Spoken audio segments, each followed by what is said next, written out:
everybody, these are Sean's rants, and there's a big piece of dust flying by. Sean's rants, and it's actually I want to get into something different. I don't want to go down that road. And in this rant, I want to talk about. Hey everybody, these are Sean's rants, and in this rant, I want to talk about. I can't remember when I can say it. Let's try it again. Go ahead.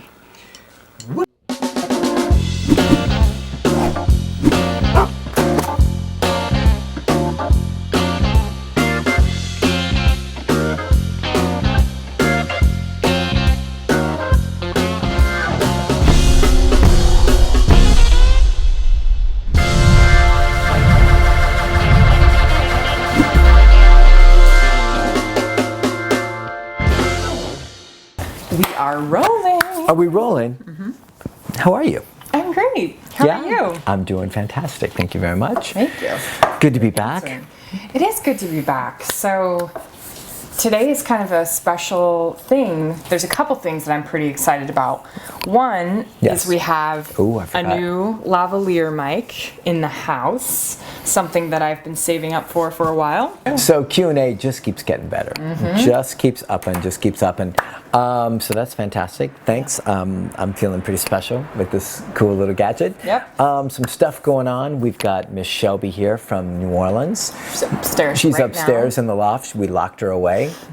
Are you locked away? She can't hear. Yeah. Oh yeah. There she is. Yeah. She's locked away in the loft up there. So Shelby's out here doing some shadow stuff with us for a couple weeks. And Shelby is from New Orleans, and she's also shadowed and hung out with us in New Orleans. She was a client originally with Samson, and big dude, and giant dog. Giant dog, and.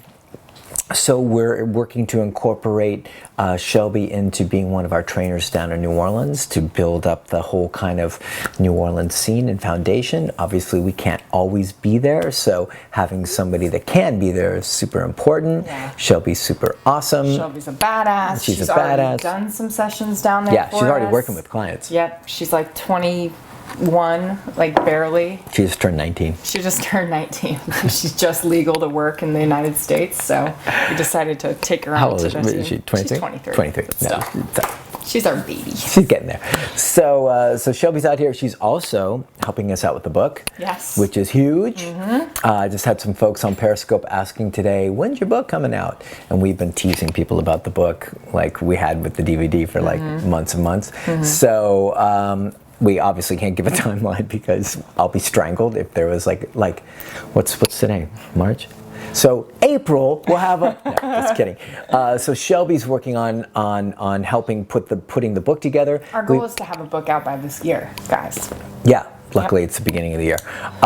We've had some help from a few friends, Sabina and Joanne. They've already gone through several of the, or a ton of the content to help us kind of narrow down because there's so much stuff. So we really appreciate Sabina and Joanne's help, who are both Q&A supporters and Good Dog supporters. Yeah. So they've part worked. Of the family. Yeah. It was kind of fun to get them involved and get some outside opinions on what they think. Yep. So they've been a big help, and now Shelby's going to kind of take over as steward of that. Yep. You know, we just released kind of a cool, funny video, what T3 is, what T3 isn't. That was a blast. Yep. Hopefully some of you got to see that. You know that we've been a little bit of the black sheep of the seminar family. Maybe. Yeah. Yeah, but I mean, like, gladly, right? So the black sheep, because we've been kind of the positive sheep, and so anyway, so T3 has been a little bit of a target of some funny business, and so we finally had a little bit of a video response that we had a good time with, me, you, and Jeff. So if you get a chance, check that out. It's really good stuff. T3 is sold out currently in Rhode Island, so that's crazy, right? Boom, totally sold out. That's at Jeff's Center in Providence. I think we're already a third of the way sold out of LA, so if you want to go to LA, you gotta jump on it. Hustle. People keep asking, is there going to be another Rhode Island? Is there going to be another location? We don't know, guys. Schedules are so tight with Jeff and Laura and myself that like putting another one together, we'd love to, but we don't know if we're going to be able to make it happen. So if you're determined to try and get in and see us this year, LA is your only certain bet. And, you know, from there, we'll see what we can do down the line, but there's no promises about whether there'll be another date that'll come along. So T3 is rocking and rolling. If you want to come learn hands-on from Jeff, me, and Laura, and really get the inside scoop on how to build a training business, it's a pretty special experience, 7 days, and it's intensive and deep and pretty badass. And really fun. Yeah, and really fun. Yeah. But also really empowering. We'll give you all the tools and foundation. Like we've got Zeb who's in the UK, and she's always trying to shake us down for the binder. Oh, is she? That's all. Like Zeb's like, can I get the binder? Can I get the binder? I'm like, Zeb, you gotta go to T3. You can't just get the binders. That's like, just the binder. Right? That's the whole thing, right? So, anyways, so that's that. And then, like I said, we're revamping Q&A, so you will see that unfold before your very eyes right here. And with all that jibber jabber, I think it's time to jump on in. We're gonna do some fun stuff this time. So first we've got, because we usually don't. We're gonna do a few less questions. We're gonna do 5 questions. Yep. If you put your question up there and you don't get it answered this week, you can always resubmit it next week. Yep. We're also gonna be putting some questions in like a big like pot. So maybe to pull out later. And also, if you have a dire situation that you really want to get our information on, you can always book a Skype or phone consultation with Sean. So email or us Sean about that. Sorry, or Sean, me or Laura. So if you have really specific, like you said, dire, serious stuff, and you really you either can't get a hold of a professional or you only feel like you trust us to talk to. You can really get much further with a Skype or phone session, and that's not to try and like promote that. It's to try and make sure that you get what you need. So we do our best with Q&A to try and give a lot of details and information, but the truth is like nothing kind of competes with like one-on-one dialogue back and forth. If you know, more specific stuff. All right. So we ready to rock? Yeah, ready. Okay, guys. Question number 1. We're actually going to do a hybrid of 2 questions. So the first question is from Julie Starnes, and the second question is from Toby, and I'll paraphrase them both because they both have kind of a similar theme, so it's a really good question. So Julie Starnes says, "Hey Sean and Laura, I work at a dog boarding facility rescue, and one of the rescues is an 8-pound Lhasa mix who rages worse than any dog I've seen. His thyroid is normal. My boss can handle him without issue, but when I feed him or let him out, he growls and shows teeth and means business. He's bitten me on the hands 3 times, and the more blood he got, the more he wanted. My boss put an e-collar on him. I can't physically touch him, and he does better but doesn't wear it consistently. My boss is a softie, but I'm a stickler for rules, which is why he rages at me. So like any pressure, or if she adds any accountability or anything. I want to bring him home for a board and train, but my boss is against it. He'll never get adopted in this state. Any help he would give would be so appreciated." And then Toby says, "My question is regarding a dog who's currently a resident of an animal shelter. He's aggressive with strangers. When a stranger comes on his territory, he'll growl and lunge at them. If a stranger touches him, he might bite them. He exhibits this behavior in the kennel. Basically, he ignores strangers at like off-site event, like the events, unless people try to touch him. So he was returned twice for aggressive behavior towards strangers. He sounds like he's ready to go. Yeah. Therefore, if the homeowners have friends or family visiting, he's aggressive to them. Is there anything that could be done to correct his behavior, or should he always be crated?" Okay. Yeah. Always being crated doesn't sound like much of a life. Not fun life. Okay, so let me jump into this, and I want everybody to take this in the spirit that it's meant. Yes. And I've got some notes here because this is a pretty serious topic, so I want to make sure like I really hit this right. So, to be honest, like I personally wouldn't be going after trying to fix, resolve, adopt out dogs with bite histories, rage issues, or like secondarily with Toby, like I don't know if Toby's bitten yet, but you said if touched by a stranger, he likely would bite. So it's a danger to future adopters. It's a danger to family members, it's a danger to guests, right? So the question was, is there anything to do about that, right? Now, I appreciate the question, I appreciate the sentiment, and I appreciate what you guys are you're in the trenches and you're trying to fix dogs. But the reality is that a lot of these dogs come in with a lot of baggage, and even with great training, they're not going to be safe. They're not going to be bomb-proof. They're not going to be able to go into a regular family. There's a difference if you were going to adopt it, or if you were going to have a trainer friend adopt it, somebody that could actually like understand the gravity of the situation, knew exactly how to handle it, knew how to diminish, comes my helicopter, how to diminish any possible danger situations. That's not the word I'm looking for exactly, but I think you get what I'm saying. A trainer would be able to manage the dog in a more safe fashion, understand triggers, know how to keep people safe, all that stuff. A regular family, like if these dogs are being like kind of like geared to go into regular families aren't prepared for this, guys, right? So you're basically taking dogs that are pretty compromised, and then you're going to put them with families, and I'm not putting this on you guys, I'm just saying in a general concept, this happens a lot. Then you're going to put these dogs out into the general population with general kind of owners, and they're going to either get bitten or struggle or be miserable or have a really hard time.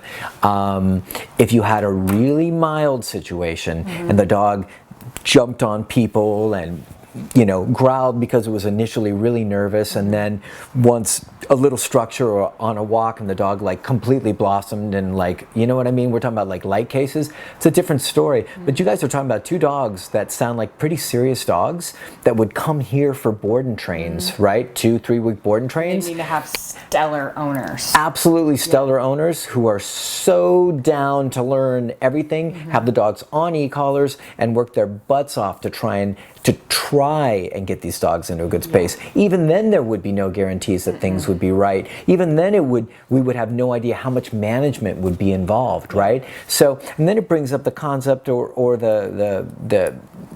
it brings up the question about crating and like what kind of life is it for a dog that's crated constantly, right? And I know you're not saying to crate the dog always, but like if a dog can't be around strangers or anything like that, I mean, it's going to be a pretty limited life. Not to mention the famous saying about, management always breaks down. I mean, you put biting dogs into homes, regular owners are going to screw up. And then here's the other part of this is that it's on you. Right? If you're the ones that adopted it out or green lighted it or said like, we work with the dog and the dog's better, like, I just think it's such an important thing for us to really get a reality check.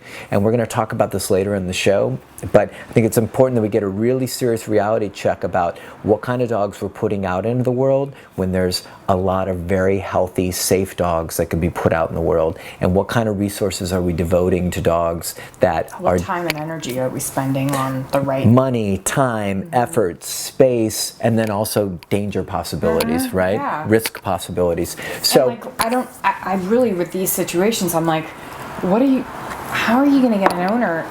You have to disclose all that. Like, I don't know one owner that would be like, oh, he's like aggressive with strangers, let me take that on. Like, you don't, so you're going to have to be like, well, he was rehabbed and he had, like, I'm trying to think of how you could be super honest and actually have someone adopt that dog. It's just the only way is if you get somebody that wants a project dog. Yeah. Right? A trainer who's like, man, I really would like a project dog, or a dog enthusiast who's like, I love training dogs, and even if they're really nasty, I love that. But it's kind of what we see is like, people putting a lot of effort into dogs, and I'm not saying that's not worth it. I mean, every dog is should have a chance, but there's a lot of dogs that don't have chances that are actually great dogs, like Hercules. And it brings, and I don't know if I agree that every dog should have a chance. Dogs that... Well, I mean, there's dogs that like are could come off as aggressive. Oh yeah, that are like just like a correction away from being great, yeah, right? And that's what I was trying to hint at earlier. So I know this sounds harsh and it might sound heartless coming from dog trainers that we're saying that I think those resources are being misspent, time, effort, money, space, and risk factors. But I would heavily reconsider what you guys are doing as far as emphasis and effort and time put into these guys when you could be really working on dogs that could be fantastic members of a family and keep, I mean, you have a responsibility above this dog to the humans that the dog's going to go to. That's your highest responsibility. Your highest moral responsibility is to those owners, not to these dogs. I have to say it. Humans come first in this. So I'm going to wrap it there. We'll talk a little bit more about this concept at the end of the show, but hopefully it doesn't make us sound heartless. It's just a bit more of the reality situation. So sorry we don't have like a sunshiny answer for it. I mean, the other thing is you could always just keep working, but I just... Or just adopt it yourself. Like if you're really, really like, this dog is a special dog. Worth it. Cool. I just see a lot of rescue people get really caught up in dogs, and then, you know, they find the one soft spot of this dog or the one redeeming quality, and they're like, in this capacity or in this environment or this context, he can be great. Yeah, but that's not life. Life is not going to give you one simple, easy context. It's going to throw the book at a dog, and eventually that dog's going to make a mistake. So anyways, cool. All right, thanks for that question. Appreciate it. Thanks, guys. Guys, I know, I did it again.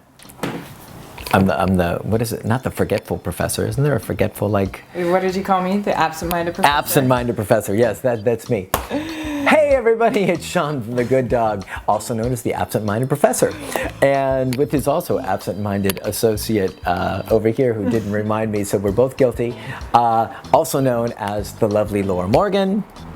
She's got rings and like she's turning into totally, like wow, decked out. She is pimped out. This is the dog trainer ring that Shelby forgot to bring. Shelby, Britt, and I have these dog trainer rings. They're like, do you like put them together and then like you guys like get superpowers? Power. So like I wear it whenever I'm going to see them. Nice. Is that a Nola? Shelby left hers. Oh, look, you got your little. Fantastic. I got my bling. Fantastic. Okay, so the lovely Laura Morgan, Sean O'Shea, and all the stuff that you can or can't see depending on what cameras we show you is the Good Dogs Q&A Saturday episode number 74. Yay! We forgot to do the intro. Yeah, I forgot. All right. Better late than never, right? Back into the show. Question number 2. This comes from Trooper. I see your name on it. Trooper says, "Hi, Sean and Laura. Love you guys. Thank you for answering my question on last week's Q&A Saturday. I've got another question. My dog, Trooper, I think, 4-year-old Amstaff mix, hates jumping in and out of the car. I take him to the vet to make sure there's nothing wrong with his legs or hips. He's got a clean bill of health. He also has no problem jumping off other things such as boulders or a couch. It's a real struggle to get him anywhere we have to drive. To get him in the car, I apply constant leash pressure until he jumps in the car. Sometimes it can take 5 minutes. If we're in a hurry, I pick him up and throw him in the back seat. Once we reach our destination, he doesn't want to leave the car. I think he's fearful, but I'm not sure what's going through his mind. I've also used treats and toys to lure him in and out of the car, but didn't help any. Any suggestions would be greatly appreciated. Thank you." Oh, we've got suggestions. Trooper or Christine? Let's go. Let's go. All right. Why don't you share your story of Hercules real quick? So Hercules is in the same. He's totally clean bill of health. Totally fine. Jumping, same sort of thing. Could jump on a couch, could jump anywhere and be totally fine. But in my car, and at the time I drove a Fiat, which you guys know is like one of those tiny little cars. But with a big hatchback. Hatchback, yeah, but low to the ground. So it wasn't like I was in some giant SUV that he had to jump up into. So when I first got Herc, I couldn't get him in the car. He wouldn't go in. I'd have to pick him up. He's around 70 pounds, so I'd have to pick him up like an idiot.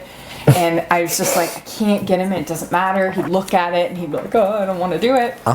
And then Jeff Gelman came to see us for something. I was picking him up and Jeff's like, what are you doing? And I'm like, I'm getting my car into the vehicle. My dog into the vehicle. And Jeff's like, let me handle this. Takes Hercules, who's got a prong collar on, goes back like 5 feet from the hatch, walks him up with some speed, and goes, let's go.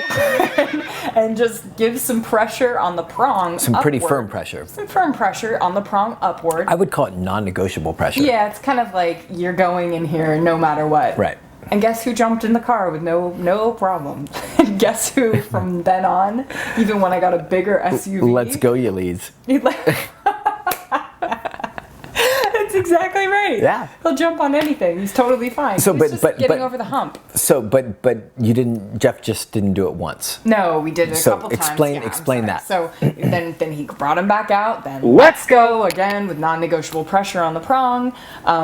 You know, and like Herc would like attempt, you know, and maybe Trooper's like doing some sort of like.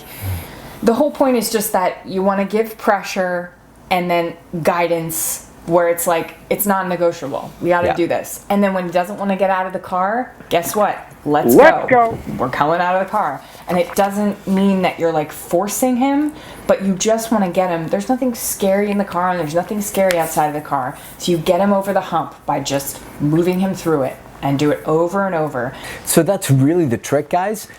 What I see most people do when they mess up with this is that they get the dog in once, and they're like, "Cool, he's in," and then they let him out, and then a week later they want to put the dog back in the car, and you have the same battle to fight. Right. The whole trick are all the reps that you do over and over and over again. It removes all of the residual kind of fear, anxiety. Yeah. You do it so much, and it might only take you like 10-15 minutes, and the dog's finally like jumping in with no leash pressure, jumping out. And you're like, wow, this is pretty amazing. But the magic is in those reps. Yeah. And if you only do it once, you'll basically get him in and he'll still remain stuck. Yep. And I will disagree with what Laura said a little bit about saying that it's not forcing the dog, because it kind of is. It really is like the non-negotiable aspect. I mean, you're not like swinging him around. What I mean, it's more like it's not like physical, like. But it's enough leash. Here's the thing: the leash pressure has to be enough to where it's not negotiable. Jeff used some muscle. Because if it's negotiable, what you'll get is a lot more pushback from the dog, right? So if you give him enough momentum and enough kind of like leash pressure, you'll get less resistance from the dog and more oomph, and he'll go. And it's just so easy. Totally. All right, cool, nice answer. Rocked it. Rock it out. Give us an update. I want to hear. Yeah, I would. Oh, that would be so good. Yeah. If you send us some video of that of Trooper, just like let's go, boom, boom, boom. We'll do like a speed up version, like ding, ding, ding, ding, ding, ding. That'd be great. That's it. Send it in. So, we have people gave us their phone numbers. And we called lots of them, but there were a couple that didn't pick up the phone. Yeah. So we wanted to call them. We were hurt by it. Yeah, we were kind of hurt. So we're going to try this today. Who is? Guys, it's Jessie. I don't know. It's a random person. So it's Jessie, and she doesn't know we're calling. All right. I'm nervous. Don't be nervous.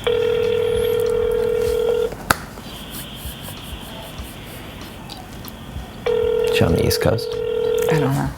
She's like, thanks for waking me up. Hello, you've reached Rural Potential. How can I help you? Hey, is Jessie there? This is her. Oh, hi, Jessie. This is Laura and Sean from The Good Dog. Oh, hey. How are you guys? How are you? Call me back. You completely caught me off guard. I know. We decided to just do it a little bit later. We're shooting Q&A Saturday. We're shooting Q&A Saturday, like, as we speak. So if you don't mind, you're going to be on Q&A Saturday. No, that's okay. That's awesome. Awesome. How are you? I'm good. I actually just started adding training to my services. Yes. Oh, cool. And your tips have helped out so much. Oh, So cool. That's great. great.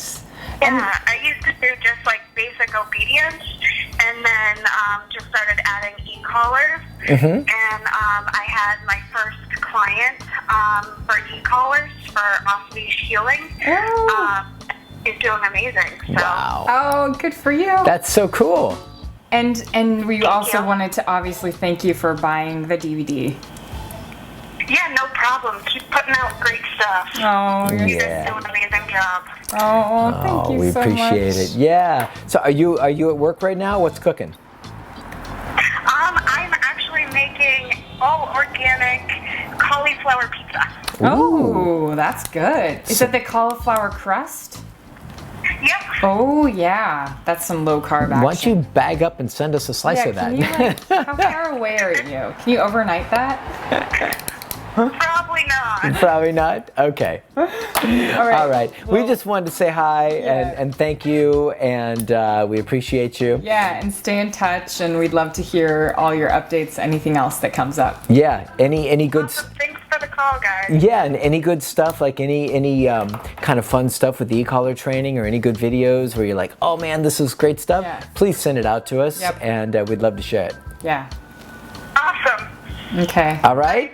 Thanks, Jessie. Have a good Okay. night. Enjoy that pizza. Yes. I will. Okay. Okay. See ya. Bye. Bye. So fun. This is Paul. Paul's a friend, a fellow drummer who's gotten into dog work and does great dog work. He's up in Oakland, California. We've tried to call him and he's dodged us. Hello. Hi, you've reached Paul, Connected Dog. I can't take your call. Right? He does it to us every time. Let's leave him a Let's leave it on Let's leave a Q&A message. Saturday. Have Yeah. a great day. Pissed off Tone. message. Please record your message. When you have finished recording, Don't worry, you may we hang will. up or press 1 for more I options. want you to get like... Paul, this is Laura from The Good Dog.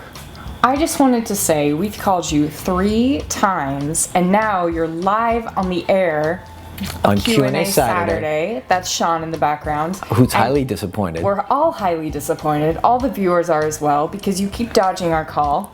All And we get is this voice message. all we get is this voicemail, and we feel like maybe this friendship, Has run its course? yeah, is run its course.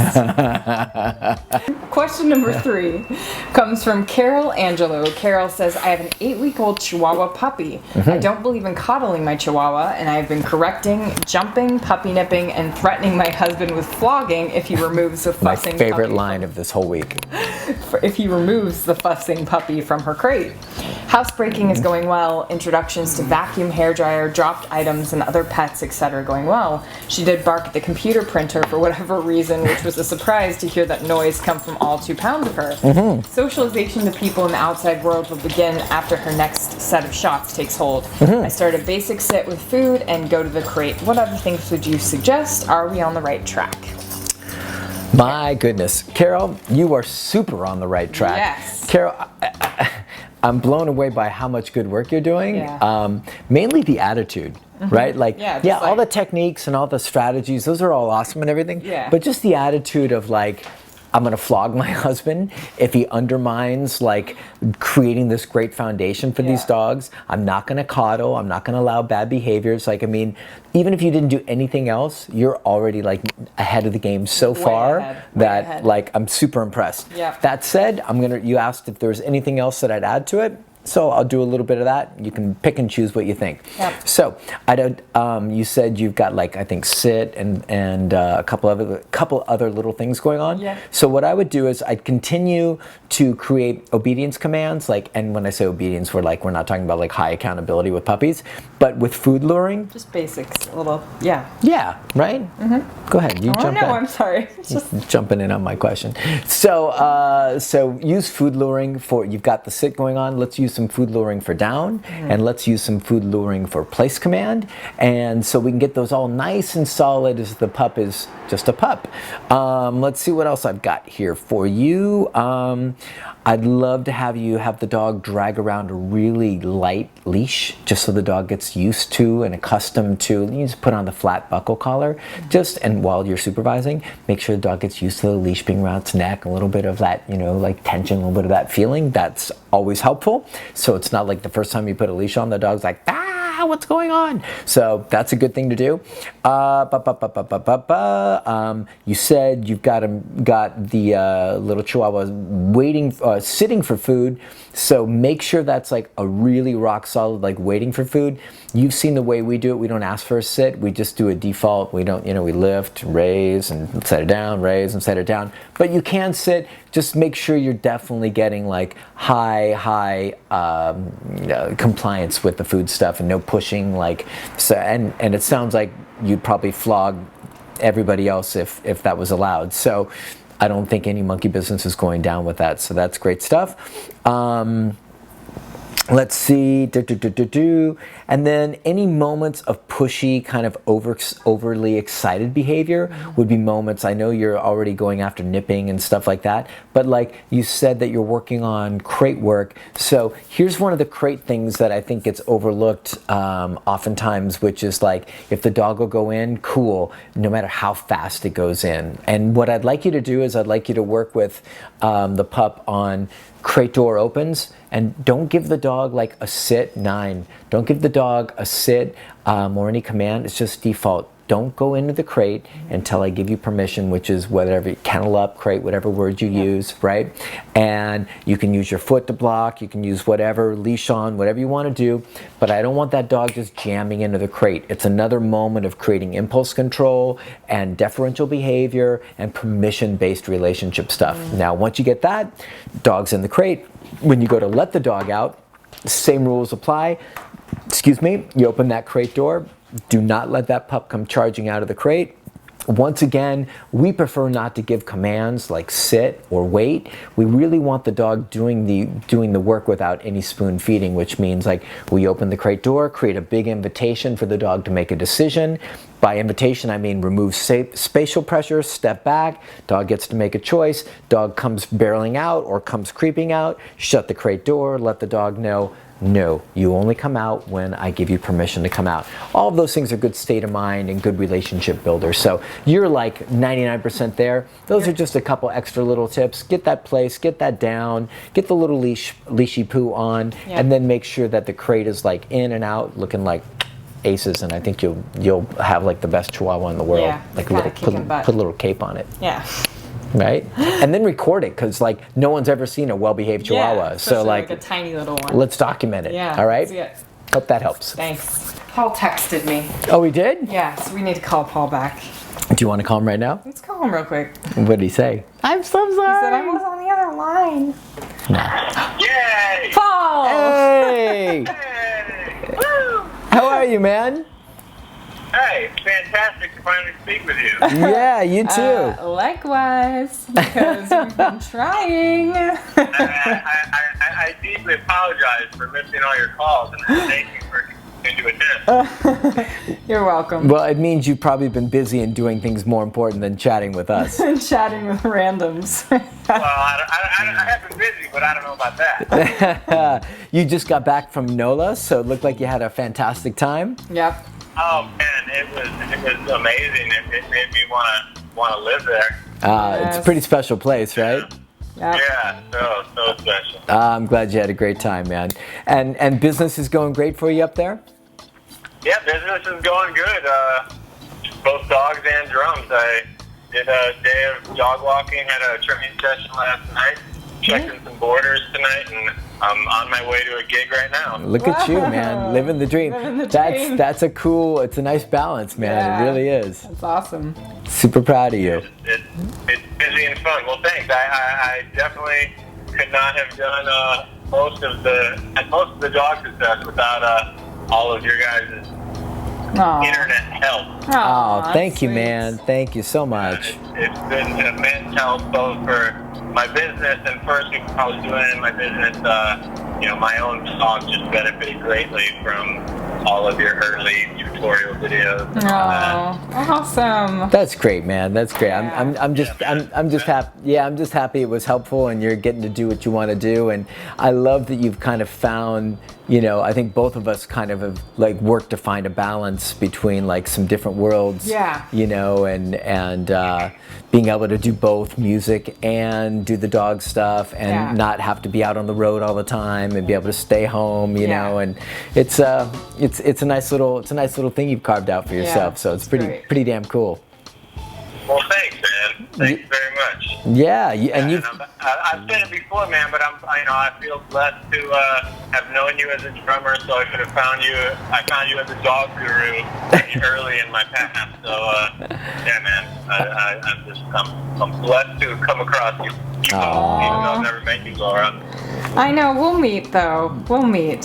And guess what? You've just met all of the Q&A'ers too, because you're live on Q&A Saturday. Oh so. my God. So don't say anything too inflammatory. Yeah. What's your website, Paul? We'll put your website up. thenaturaldog.net. Thenaturaldog.net. It's a cool name. Okay. Yeah. And you're located up in Oakland, right, Oakland. bud? Yeah, in the Oakland Hills. Yeah. Awesome. You do like dog adventures and hikes walks and training and all that stuff. Pack walks is kind of our main bag, and then we do regular boarding, and I do some kind of one-off personal training. One last thing before we let you go, you take really awesome pictures yeah, too. Your pictures are so great. Thanks. Yeah, love your Instagram. Thanks so much. Yeah. Yeah, So much. you got it, man. Well, we're gonna let you go because we got you know how we roll. We got Indian food on the way, so we've got to make. Yes. We got to make time for it. So glad we got to connect and take care of yourself. All right. Yeah, hugs to you, and we'll meet soon. All Okay. right, thanks so much. Love you both. All right. You too, too. bud. See ya. Bye. Bye. Hey. Oh, he's the sweetest. Question number 4. It's gonna be a 2-hour show. No, it comes from Instagram, JXW1060. She, or I think it's he, says, I have a lab that's 1 year old. There's been one habit that I just can't figure out how to change. I don't know if it's just because I'm still learning her signs for different things or it's just the way she tells you. Yes. But basically when she's hungry, thirsty, needs to go to the bathroom, or just wants to do something, she gets nippy and I would say even a little aggressive at times. I'm wondering if there's a way to redirect this into a more positive way to let me know these things are, or is it just maybe part of her growing up and it'll go away with time? Thanks for the help. Love watching you guys and great work that you do. Thank you so much. Thank you so much. That's almost so sweet. akin to like, yeah, my teenager keeps coming out in the morning and slapping mom across the face. Is he going to grow out of that? Is there going to be a change sometime soon?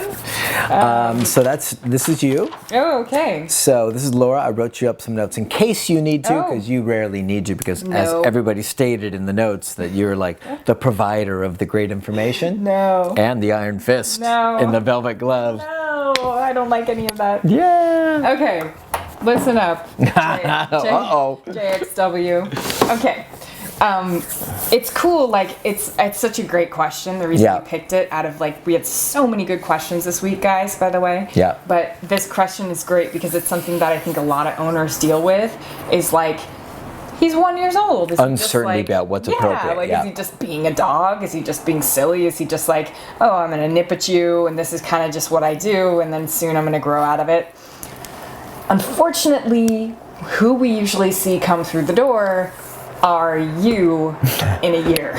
So there's always the story of like, yeah, he started kind of like mild stuff when he was 1, and then it escalated. Yeah. Because when you think about it, what's really going on is he's really just being super demanding and like, I want this now, I'm going to get it from you. There's not really respect stuff going on. And there probably hasn't been any consequences for those crummy choices. Yeah, and he's being rewarded, really. I mean, he comes up and nips and get aggressive, and you're like, oh, what can I do for you? and they asked about how do we redirect, and that's a telling word. Yeah, so that's kind of like in the more like pure positive movement of training, has a lot of like negative behaviors. We don't punish them, but we redirect them. Like if the dog jumps up on you, you turn around or give him a cookie, or like don't give him attention. Give him a toy, or so it's like, it's kind of like redirecting. But like if you think about that in just life sense, you know, if you were to do something like murder someone and we were like, why don't you like go run a marathon instead? It's like, that's a really terrible example. That's a serious example. I mean, the murder is a lot, but I'm just trying to think of something that's like really bad. just bad, and then you're like, oh, instead do something fun, or instead let me give you $1,000. So let me just help you out. So like no. Like, well, I mean, you're talking about murder stuff here, like, but that would be more akin, like something more in alignment with that would be like he goes to like nip or bite because he wants food, and instead you hand him like a rawhide thing, right? That would be like a redirect of hey, don't bite my arm, but here's this, which is not a redirect. It's a freaking reward and reinforcement. So the difference between that and what we talk about is state of mind training, right? Yes. So what is the actual, like, I think a lot of training methods, and it's not to bash them, I don't know enough about them to bash them, unfortunately, so I'm just talking about what I know, which it's our show, so we can talk about what we want. That's right. But the whole thing is like, that is more of just a specific behavior, like, oh, he does this behavior and I'm going to do something to get rid of that behavior, which is, hand him something else or give him this to distract him or whatever. Yeah. But what we're seeing is a dog that's doing that, the mindset there is demanding, and it's mild, I'm sure. I'm sure it's not like a big deal. They're saying it's like veering on aggressive. Yeah, it could be, but it could be like mild stuff, or it could be really bad stuff. I don't know. Polar bear did that and it wasn't mild, but I've also seen dogs do that and it is mild. So you have, I don't know what it is, but basically that's kind of demanding behavior. It's not very respectful. It's pretty pushy. It's all these things that you just don't want that to grow into bigger problems, where on a walk he starts to be, weird with other dogs, or gets pushy with other dogs, or is resource guarding you at home as he gets more into his teenage years. So we just want to tell him that that's not acceptable. So all over, I would say just kind of giving structure, full program. If you want to do a full e-collar program, go for it, especially like a young lab. You might want to have some off-leash control with that dog. But at the very least, having him wear a small prong collar or a medium-sized prong collar with a short leash. If he starts to do that stuff, correct, no, bang, correction. Put him in a down or put him in a place command or something like that. If he really does have to go to the bathroom, give it a minute. Yeah, real quick, you guys structure the bathroom breaks. Yeah. No, let's not have your dog like be ringing the bell for you, like you structure everything. Tally ho, let's get me out. Yeah. It's about like give him a structured day. Make sure he gets plenty of potty breaks. Like my guys don't tell me when they got to go potty. No. I just make sure like every couple hours they get out and do their thing. Yeah. Right. I'm like, I'm hungry. I'm thirsty. Yeah, that's BS. Like it makes me a little mad. Yeah. I have to be honest. Like Laura, she started off with the whole murder thing, but like she's like kind of like acquiesced and kind of moved back a little bit. But like I totally agree with what Laura's saying. The dog should be on leash and prong, dragging it around. So there's two prongs, right? Two prong attacks, Two-prong approach. right? Yep. And this is something we talk about all the time. And one is correct that behavior straight away. Any mouthing, biting, jumping, aggressive, silly, pushy, inappropriate behavior, pop to the side with the leash. Don't be shy. Make sure your dog goes, wow, that sucked. I don't want to do that anymore. The way you know you've done it at the right level is the dog stops doing it. You do it and the dog does more of it, you've underwhelmed the dog, and the dog doesn't give a crap about that correction. Make that correction count and watch how quick that behavior changes. Then the secondary approach would be the comprehensive kind of cumulative approach. And what would you suggest? So if they can't do e-collar, what would you say would they do with the prong? Just foundation, like place command, heel on leash nicely, and then thresholds, crate train, make sure there's waiting for food going on, just basic kind of respect stuff. Which is, you could link up on our website, Bing, which is just free how-to training videos. Yeah, just go through our free free how-to training videos, and you can see all of the different behaviors that you can teach. Super easy, cheap, and actually start to create some state of mind changes. But it's really the two-pronged approach, right? Get the mindset right, but also address any of that monkey business, like get that gone. Otherwise, you'll have a 2-3-year-old dog that will rule your life, and you will have like scars all over your arms, we see people, and it's a miserable thing. Just won't listen to you. He's like, you don't do anything. And you've patterned it, after 2 years, he's like, you? And then you have to undo all that. So start now. You're not too far into the thing, just go for it. Yeah, let's get rid of that because you've probably got a really great dog under there. Yeah, that's the thing. The problem is he's being concealed through all of this assholery. Sorry. I had to say it. Let us know. All right, thanks. Cool, thanks. Question number 5. Number 5. Our final question of the day. This is so weird. It's so weird, I know. I feel like I'm working half a day. I know. But we're getting more into it. We're trying to like restructure so that, you know, we get more peeps. We want this to be entertaining, fun. The Conan O'Brien show of the dog training world. Of the dog training world. That's what we're doing. So we have Conan just rolled over in his grave even though he's not dead. He's like, whoa. Question number 5 comes from Good luck with that one. I have a 10-month-old GSD who's very reactive to things like a broom, rake, and vacuum. Yeah. How would you go about stopping this behavior? Correction and then reconditioning, or vice versa? Would love some input on the issue. P.S. Love watching you and Laura on Q&A. So surprised by what a hard-ass Laura is. And it helps me be a tougher nurturer. That's great. Tougher nurturer is a phrase I dig. That's actually a great phrase. Yeah. Yes, yeah. I definitely dig that phrase. But I just hope I'm not like coming off basically LL puppy hater, as someone, you know, we can call me. Hot Button Morgan? Well, the truth of the matter, let me clarify just to take you, I'm going to be really brief about this because I know time's running out, but like you've had some pretty tough dogs. Yeah. Polar Bear was a dog that you could not like monkey around with like low levels. Now you've got Cujo who's like, is that all you got? So like you've spent a lot of time with like kind of like hotter dogs that needed more like believability. Yeah. And so you understand that pretty intimately. And when you see dogs that are that are misbehaving and doing similar behaviors, I think you just naturally like, ladies, you know, or men, let me give you permission about what I've seen works. Because it's not just about what works. It's about what, you know, what gets that bond with your dog. Like, I'm so grateful. Polar Bear passed away, by the way. So, but I'm so grateful that I had time with him to be like, have fun with him. If I come down hard on him just at the beginning with the training stuff, I really would have had a really unfun time with that dog. And he would have been a miserable dog. By the end, he was like, I could have him off leash anywhere. I used to like take him on the streets. We used to walk dogs on the streets, put him at the end of a long, put him at the end of a long like cul-de-sac and just call him, and he would just race and have so much fun. He was respectful. Pretty cool. He was like one of the most fun dogs we had in socialization for dogs. He helped rehab dogs. Bomb-proof. Yeah, so he was great. And then Cujo is seriously like my bud. And if I was soft on him, I mean, you guys can say whatever you want. I can be a little soft. But if I was soft on him like some people could be, we wouldn't be able to have fun.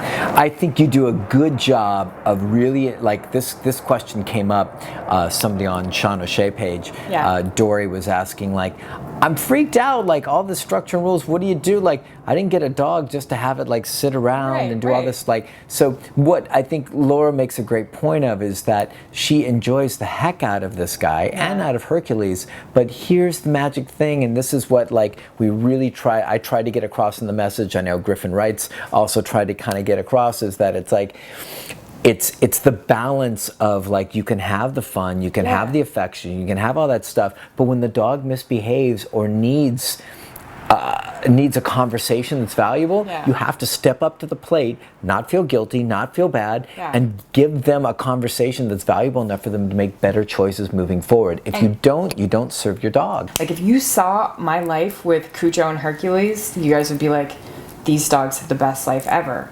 But they also get corrected high when they're doing dumb stuff, when they're running away at the park or running after something or checking out a dog that they shouldn't or running ahead of me. Like I walk out of my apartment and they're off leash. We go down the stairs, they hop into my car. Everyone in my apartment building's like, hey, there's the girl with the 2 big dogs that she's not supposed to have.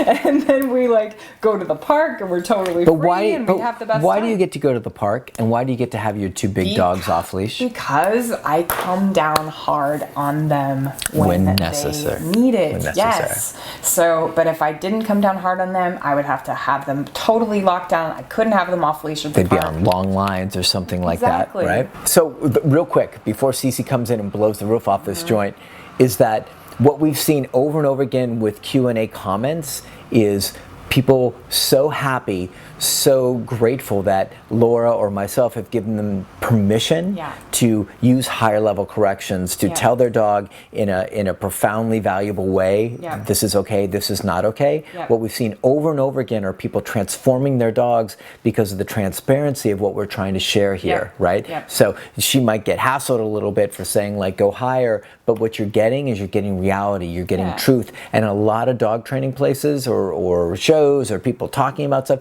you're not going to get that truth. And I'm not disparaging anybody, I'm just saying like they choose not to get into it. But the reality is our goal with this is to try and get you guys the most information to really help you transform your dogs. It doesn't do us any good to be like, yeah, correct them at 20 and then just do it like 100 times. We're trying to empower you guys with the information to where you can be successful.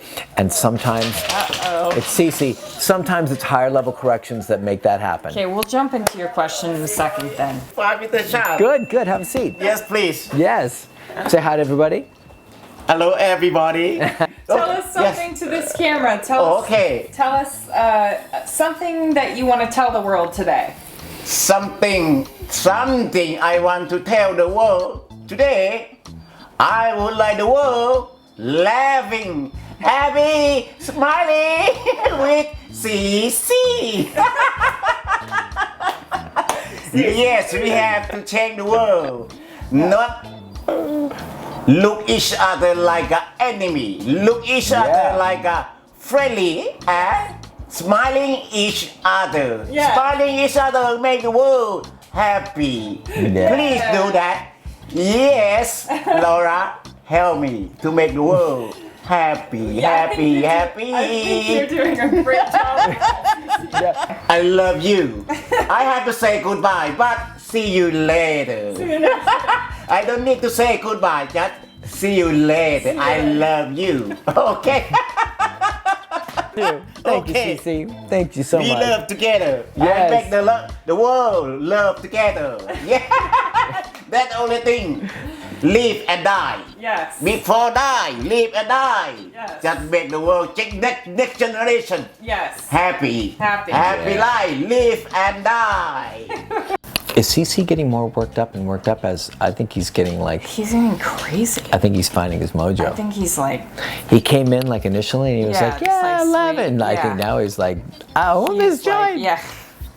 All right, guys. So Hurricane CC blew in. 116 viewers. Wow. We have to finish our question to Rowinko with the 10-month-old reactive GSC. How did we not get to the answer? Well, we just talked about... Whoa. So the answer with this, with the broom and the vacuum and all that stuff, the big thing is that, you know, by doing foundation work overall, which is like place command, you know, structured walk, thresholds, crate training, you know, correcting for any silliness, especially at 10 months old GSD, all that stuff, especially putting duration, like getting a nice place command and doing tons of duration, you're going to start to see the reactivity of the broom, the vacuum, the lawnmower, whatever else is going on, you'll start to see that just diminish. So when dogs come in that have specific issues, when they come to the good dog, we don't like hold a broom in front of them and correct them for getting weird about it, or vacuum and just correct them.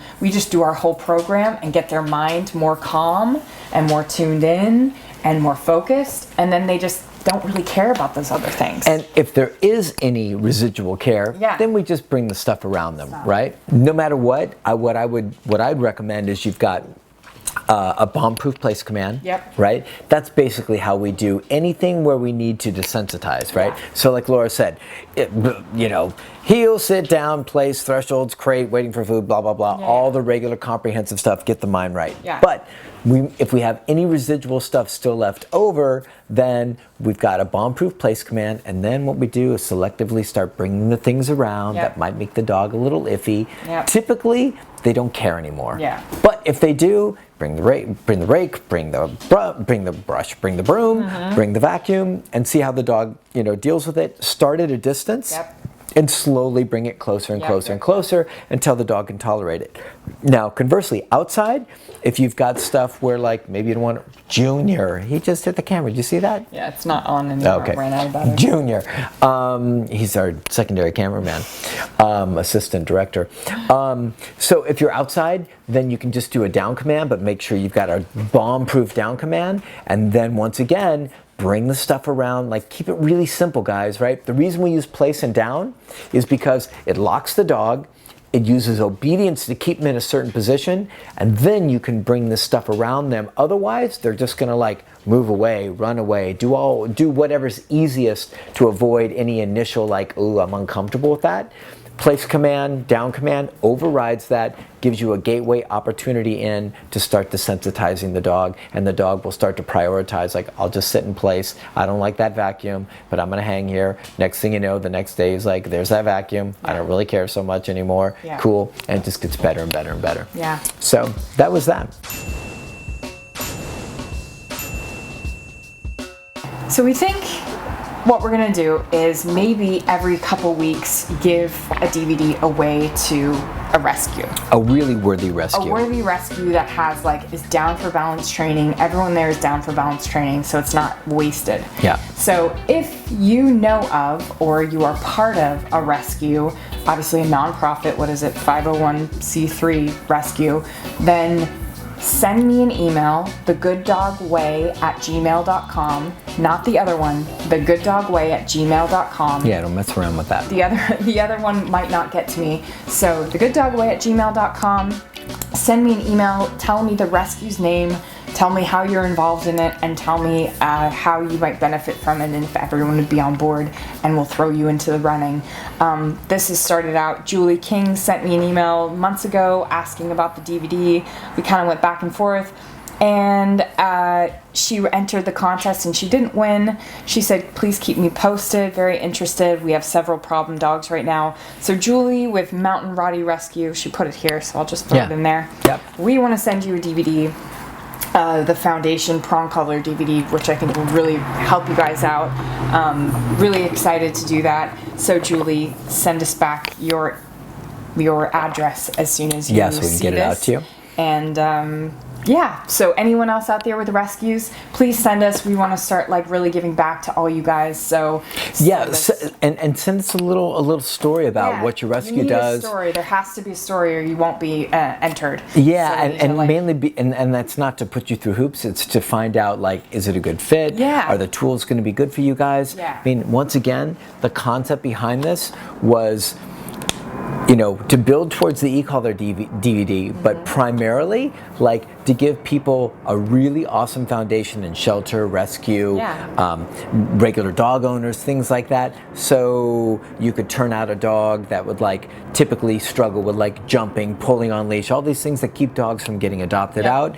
Super simple concepts, approaches, and protocols to get rid of that stuff and turn out awesome dogs that are like, it's not that hard. Yeah. So Basics. that's it's so basic, but like if you don't know the little ins and outs, it can be really what's the word? It can just be hard and like elusive. Elusive. That's the word I'm looking for. Yeah, it can be really elusive. So we've worked really hard to make this very simple and easy to follow. And I think a big part of our mission is to get rescues and shelters more on board with this. And I know there's a lot of friction with rescues and shelters that don't want to use these tools. But the ones that do, we want to help empower and get you guys on the good foot. So. Cool. All right, Julie. And now we have another giveaway. What? This is like the most exciting Q&A ever. It's just like Christmas. All right, guys. So the next thing we're giving away is this brand new book called Ask Gary V. If you don't know who Gary V is, he's Gary Vaynerchuk. Gary is kind of the kingpin. He runs a 600-person plus digital agency that uses all social media platforms for marketing, branding, and sales and building businesses. He also started off with a YouTube channel with WineLibrary.com. wine.com or Wine Library TV, and that quickly turned into an enormous TV show. He did 5 days a week, 1,000 episodes, and became quite the sensation. Then transferred into business stuff and has become quite the, I don't know, could I call him a media maven? I'm not sure if that's the appropriate lingo. Social media guru? Yeah, and he hates that term guru, but we'll lay it on him anyways. So basically, this book just came out. This book is based on his TV show called Ask Gary V. And it's on YouTube, and it's free, and he's got 190 episodes, and it's ridiculous. If you want to learn how to build a business, how to market a business in 2016, not old school. This is like how to work now. Mm-hmm. This is how to, like, any of you dog trainers out there, or anybody who's not a dog trainer but who's an entrepreneur, runs their own business, man, Gary has got some of the most profound, deep concepts based on highly aligned principles, Q&A morals. Saturday wouldn't exist without Gary V. No, absolutely not. T3 wouldn't exist without Gary V. All the content creation. He's been such a big impetus and such a big promoter of content creation and giving in order to create relationships with people. He's really been behind us so much. Coyote and the Pig. Coyote and the Pig. Yeah, I mean, you read Crush It, his first book, and that launched you. And so this book, I've only read just a little bit of it. I've watched every episode of his show many times. Don't you love how I got into Indian? Yeah, it's so unfair that she's eating right now. But I just wanted to say this show has been a profoundly impactful show for a lot of entrepreneurs, a lot of business people, a lot of people using social media. Yep. It's very tactical, but it's also, there's the religion of like behaving in alignment with your highest morals, your highest standards, and moving through business in a way that you're proud of. Legacy versus currency, a lot of really important topics. So that said, I'm going to give a copy away. I bought multiple copies to support him because he's done such an awesome job for us. So how are we gonna give this away? What do you want to? Same thing. Send an email. Yep. To thegooddogway@gmail.com and tell us why you want it, and then we'll just pick, like, by the end of Sunday night we'll pick someone. Cool. And like I said, it came out. What's today? Wednesday? Came out yesterday. So it's brand new, and I'm telling you guys, if you want to learn how to actually market your business. So anything else that we're going, I mean, we've made some phone calls. Final thought. This final thought has to happen before I eat my Indian food, doesn't it? Okay. So guys, I know we talked about it a bit. I don't want this to be too heavy. I don't want this to sound like we're preachy. I don't want this to be the one or only way or approach about this stuff. But we have some pretty strong feelings about this. All of our dogs are rescue adopted dogs, like I know most of yours are. Here's the thing. In the United States shelter system that is absolutely bursting at the seams in most places, to take dogs with serious behavior problems, biting, growling, high separation anxiety, excessive fear, things like that, and to put resources, time, effort, and space into those dogs when there's dogs like Belle, Manny, Hercules, Junior, and a myriad of other dogs that we know that have come from shelters that are in great spaces. It's really hard to reconcile, and I know this sounds harsh because we're talking about choices. It's just the reality of the road, right? There's only so much space, so many homes. But I would love everybody to start really thinking about not just the heart stuff of like, can we save this dog? How much resources can we put in? You're talking about dogs with bite histories or potential bite histories, or continue to make someone else's life pretty difficult. That's the hard part, right? The goal isn't to take these dogs out of the shelter for the dog's benefit and then have the humans suffer. That's not the goal of this. The goal is to bring a dog out of a shelter and connect it with the human family where they can actually live and thrive, and it doesn't detract from the quality of life for the human beings. Zero issues, because all dogs are going to have issues. Of course. All the dogs that you guys write about are all great dogs, but we're talking about the dogs that are like dogs that really have serious human aggression or dog aggression, like that's stuff that you need an owner that's ready and on board. And a lot of people just want a companion. They don't want a project. So those first 2 dogs and those first questions from, what was it, Toby and Julie. To be honest, ladies, I really respect your dedication, but the fact of the matter is, putting that time and effort into those dogs, unless you're going to adopt them yourselves, means that other really great, fantastic dogs are probably not going to get the same chance. And I feel as a trainer who's watched hardcore dogs come through and how challenging it is, even with e-collar, prong, massive program training and customer care and support, super committed owners, tons of support from us. I've watched them still struggle to put these pieces together. And without all that, you're really like, you're pretty much guaranteeing people disaster. They're going to struggle. Somebody's going to get bitten. They're going to be unhappy. They're going to be miserable, something like that. When there's great dogs out there, I know it's easy to get connected when you're in the shelter. You see the special thing in a dog and you're like, he could be a great guy, but the fact of the matter is he's biting, he's nervous, he's this, he's that. Mild stuff, yes, we can go after, we can address, there's stuff we can do, but for the most part, if you're dealing with serious stuff, I would really, really encourage people to take a solid look at where they're putting their effort, responsibility, priorities, and resources. And the future implications. And what that means for you, your reputation, you putting a dog into a home that bites a child or bites a neighbor. And then also think about this, like, here's Manny, who's this like really perfect dog who was about to be put down, right? With 0 issues, but about to be put down because of space. And so it might. He was returned because of pulling on a leash, right? I just think that it's ludicrous to think about a fantastic dog that could slide right into a family, enhance their quality of life, rather than becoming something that becomes a chore and a burden and something really hard for a family to deal with.